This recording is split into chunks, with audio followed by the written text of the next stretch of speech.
Salam kasih bagi kita semua. Baik di hari ini, segala pujian hanya bagi Tuhan. Kita lagi boleh ada dalam pembelajaran psikologi umum.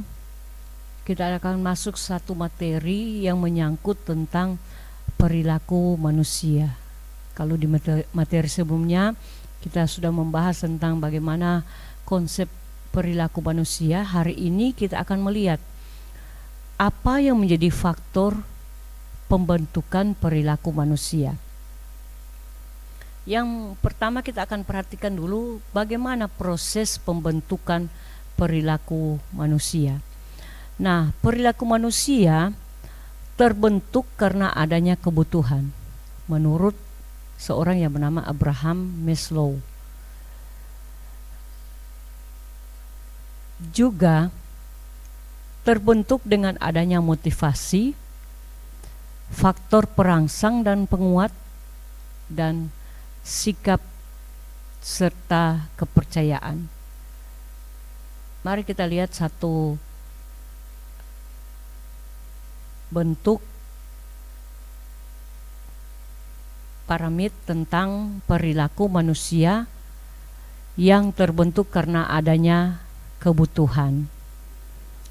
Dimulai dari susunan yang paling bawah, yaitu tentang semua faktor-faktor penunjang biologis, ya, apakah itu oksigen, kemudian air HO2, elektrolit, makanan dan minuman, serta kebutuhan seks. Itu menyangkut fisik atau biologis dari seorang atau individu manusia, ya.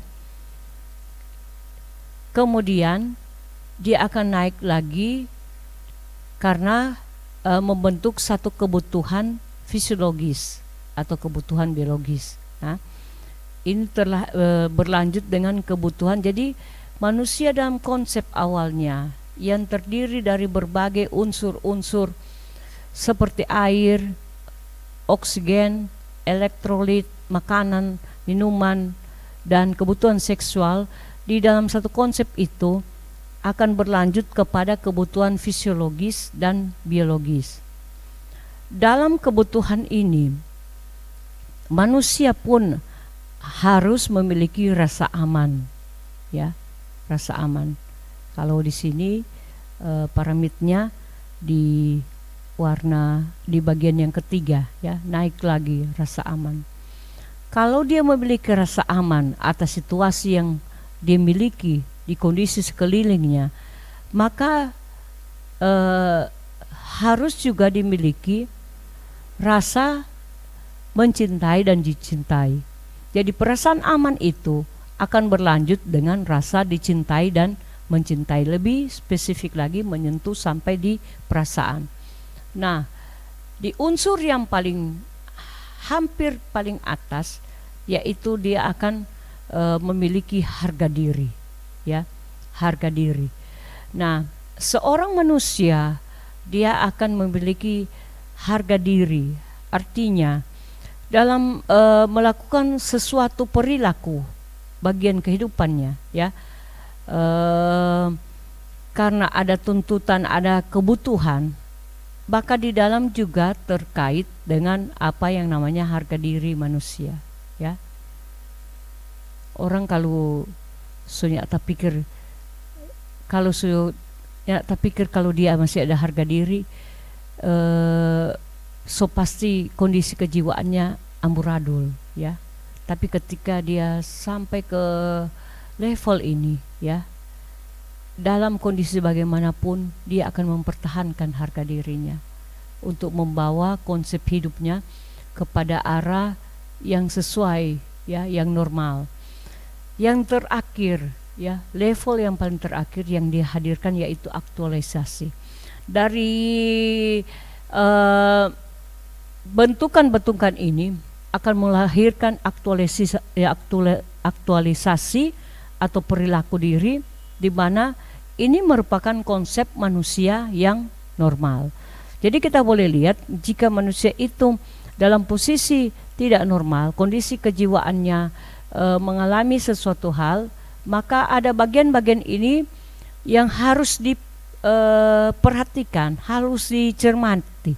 Di kondisi apa dia mengalami sesuatu hal, apa menyangkut harga dirinya atau perasaan amannya, atau dia kurang dicintai. Nah, ini kondisi-kondisi ini yang boleh kita cermati, kemudian dijadikan bahan ujian, bahan uji, dan kita mulai melakukan eksperimen atau percobaan ingin memiliki satu kesimpulan di kondisi apa sebenarnya individu ini sementara mengalami sesuatu hal.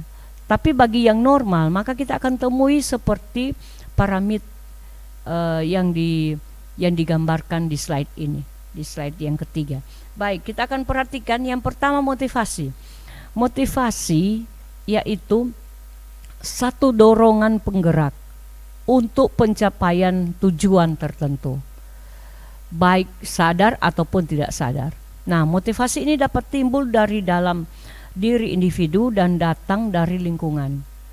Motivasi yang terbaik adalah motivasi yang datang dari dalam diri sendiri, bukan dari pengaruh lingkungan. Contohnya apa?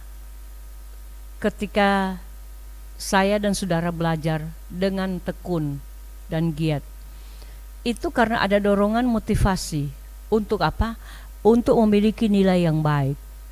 Ya, kalau orang yang cuma sekadar yang penting orang tahu dia mahasiswa, dia mau dapat nilai dia berapa nilai dia pusing, ya. Tapi sebenarnya harus mulai dengan kita berintrospeksi diri, bagaimana ini dia, ya. Maukah kita menjadi seorang mahasiswa yang memiliki nilai yang asal-asalan? Nah, kalau kita mulai terpikir hal ini, tentunya kita akan punya satu dorongan, dan dorongan ini merupakan satu motivasi diri kita, bahwa saya tidak akan mungkin menjadi mahasiswa yang bodoh. Ingat baik, tidak ada mahasiswa yang bodoh, tidak ada. Yang namanya dia mahasiswa, bernama mahasiswa, adalah orang yang terpelajar yang melebihi dari siswa, melebihi dari anak SMA, dari anak SMP. Dia menjadi yang teratas. Makanya dia harus juga mulai mendorong dirinya supaya ada dorongan dari dalam dan membentuk satu motivasi diri, dan dia akan memiliki motivasi yang terbaik dari dalam diri sendiri dan juga dari pengaruh lingkungan. Daripada dia dipermalukan, dia akan berupaya memiliki motivasi lingkungan, motivasi ekstrinsik, ya, dari seputar lingkungan RMK. Saya tidak mau jadi mahasiswa bodoh di antara lingkungan ini, ya, apa orang-orang mau bilang. Itu motivasi ekstrinsik. Tetapi motivasi intrinsik adalah motivasi yang lahir dari diri kita. Nah, ada faktor perangsang dan penguat untuk meningkatkan motivasi perilaku, dapat dijabarkan menjadi 4 cara, yaitu ini faktor perangsang, ya, untuk penguat, yaitu memberi hadiah dalam bentuk penghargaan, pujian, piagam, hadiah, promosi pendidikan dan jabatan.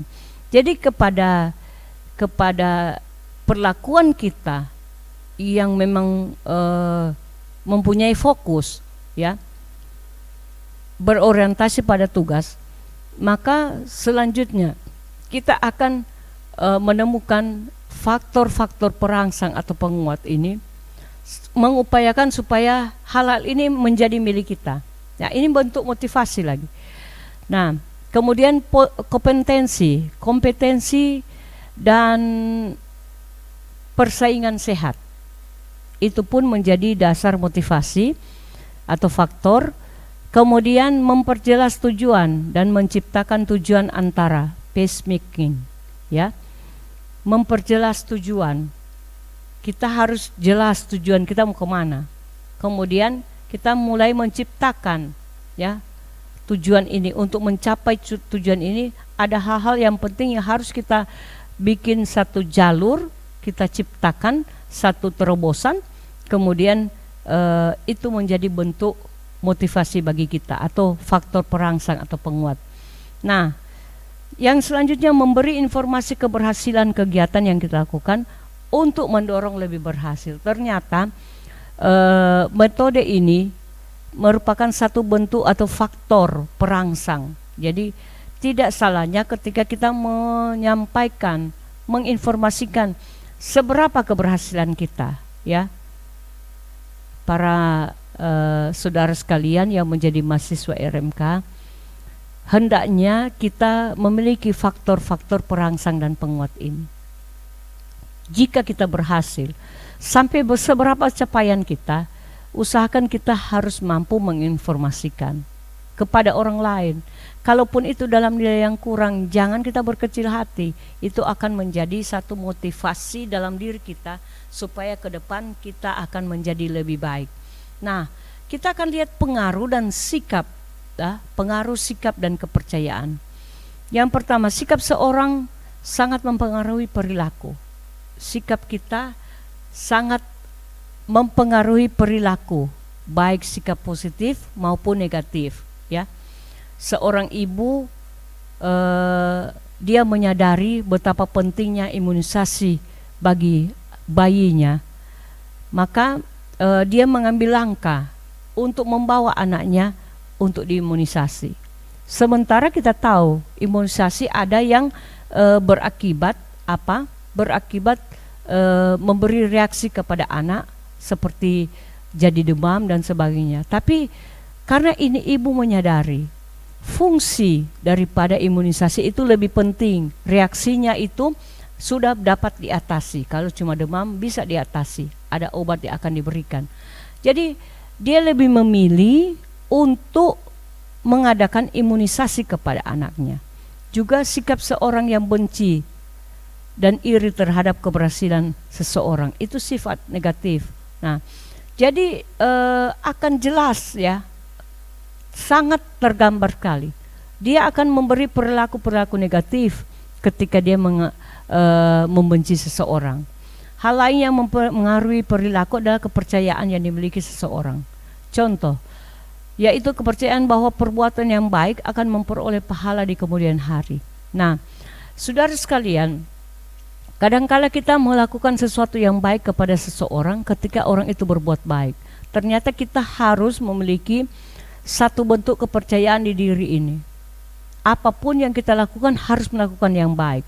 Entah itu selanjutnya orang tersebut menanggapi sebagai satu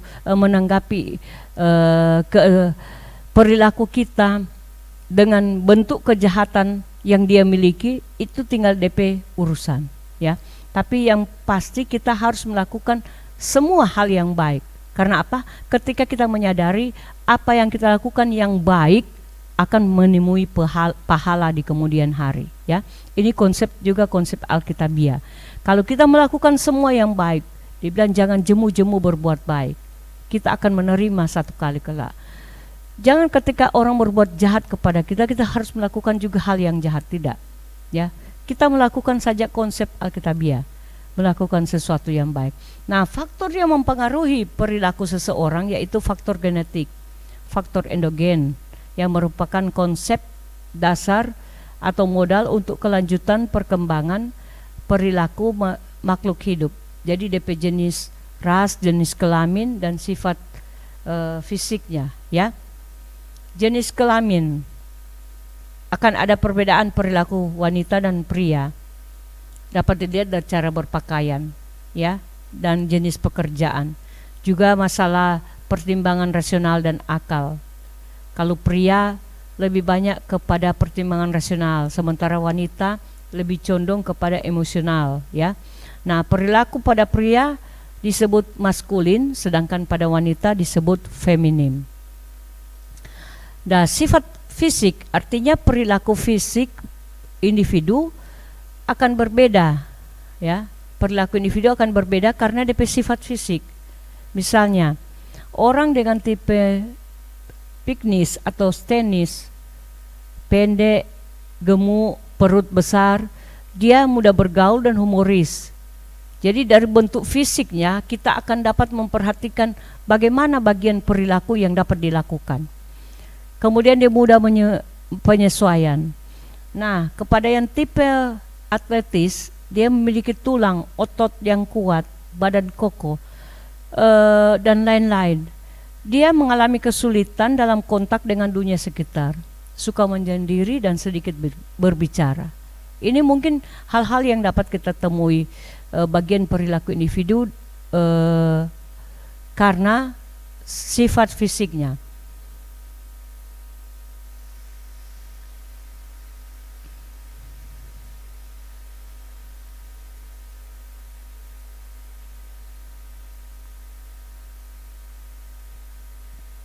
Selanjutnya sifat kepribadian. Keseluruhan pikiran, perasaan dan perilaku yang sering digunakan oleh seorang dalam beradaptasi secara terus-menerus terhadap kehidupannya. Misalnya dia pemalu, pemarah, dan pengecut dan sebagainya. Nah, perilaku individu adalah manifestasi penampakan dari kepribadian yang dia miliki. Itu sebagai perpaduan antara faktor genetik dan lingkungan. Juga bakat bawaan. Nah, ini beberapa faktor juga. Jadi termasuk bakat bawaan. Apa kemampuan yang dimiliki untuk melakukan sesuatu sedikit sekali, bergantung pada latihan mengenai hal tersebut. Misalnya bakat seni lukis, bisa saja dia memiliki dari lahir, tapi harus ada latihan. Baru tingkat intelijensi, itu kemampuan berpikir secara abstrak, ya, menurut Sukardi. Tapi menurut Embing, intelijensi adalah kemampuan untuk membuat kombinasi. Nah, faktor dari luar individu atau faktor endogen itu lingkungan, pendidikan, agama, sosial, ekonomi, kebudayaan, serta faktor lainnya. Faktor lingkungan yaitu faktor yang menyangkut segala sesuatu yang ada di sekitar individu, baik fisik, biologis maupun sosial. Dan sedangkan faktor pendidikan adalah secara luas, pendidikan mencakup seluruh proses kehidupan individu sejak dalam ayunan hingga liang lahat, serupa interaksi individu dengan lingkungannya baik secara formal maupun informal. Jadi pendidikan bukan cuma saat dia bersekolah, sebenarnya dari saat dia masih bayi sampai dia meninggal. Nah, proses dan kegiatan pendidikan pada dasarnya melibatkan masalah perilaku individu maupun kepada kelompok, ya. Jadi proses perilaku di dalam cakupan pendidikan kita lihat bahwa pendidikan formal dan informal itu berfokus kepada bentuk-bentuk pengajaran di mana tujuannya akan terjadi satu bentuk perilaku. Dengan adanya pendidikan, faktor pendidikan akan memberi perilaku yang lebih baik lagi karena ada banyak yang dia ketahui, ya, ada pengetahuan yang dia dapat. Nah, faktor agama itu tempat mencari makna hidup yang terakhir atau makna hidup penghabisan. Dia juga sebagai suatu bentuk hidup yang masuk ke dalam konstruksi kepribadian seseorang, sangat berpengaruh dalam cara berpikir, bersikap, beraksi, berperilaku individu. Nah, seorang mengerti dan rajin melaksanakan ajaran agama dalam kehidupan dan berperilaku dan berbudi luhur sesuai dengan ajaran agama yang diyakini, ya. Jadi ketika kita berlaku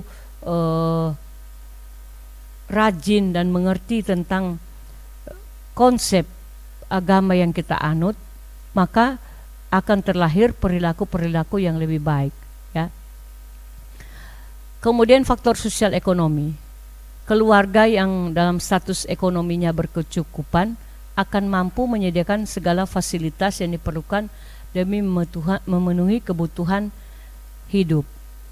Nah, keluarga yang sosial ekonominya rendah akan mengalami kesulitan dalam memenuhi kebutuhan hidup sehari-hari. Jadi masalah faktor sosial ekonomi juga kadang menjadi pemicu untuk faktor pembentukan perilaku manusia, ya.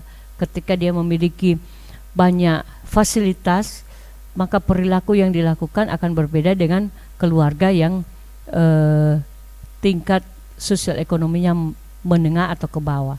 Nah, faktor kebudayaan juga menurut Surjono Sukanto, ekspresi jiwa yang terwujud dalam cara-cara hidup, berpikir, kemudian pergaulan hidup, seni kesusastraan, agama, rekreasi, dan hiburan. Juga faktor kebudayaan diartikan dengan sebagai kesenian, adat istiadat, dan hasil kebudayaan manusia akan mempengaruhi perilaku manusia itu sendiri. Jadi faktor kebudayaan juga akan mempengaruhi perilaku manusia itu sendiri. Tentunya dengan tidak melepaskan dari beberapa item ini, bagaimana cara hidup kita, berpikir, pergaulan hidup, seni kesusastraan, bagaimana, kemudian agama, rekreasi, dan berbagai hal yang menunjang dalam pola kebudayaan. Dan faktor yang lainnya yaitu susunan saraf pusat memegang peranan penting dalam karena merupakan sarana yang dapat memindahkan energi yang berasal dari stimulus melalui neuron ke simpul saraf tepi dan akhirnya akan berubah menjadi perilaku. Ini faktor perilaku lainnya yang menyangkut dengan fisiologi manusia atau sistem saraf manusia. Nah, jadi susunan saraf juga memberi pengaruh. Jadi dari pengaruhnya mulai dari memindahkan energi, kemudian merangsang stimulus, kemudian ke neuron, ke simpul saraf tepi, dan selanjutnya melahirkan perilaku. Nah, faktor lainnya juga yang mempengaruhi persepsi. Ini merupakan proses yang diterima rangsangan melalui panca indera yang didahului dengan perhatian, sehingga individu sadar tentang sesuatu yang ada di luar ataupun yang di dalam dirinya. Yang terakhir, faktor emosi.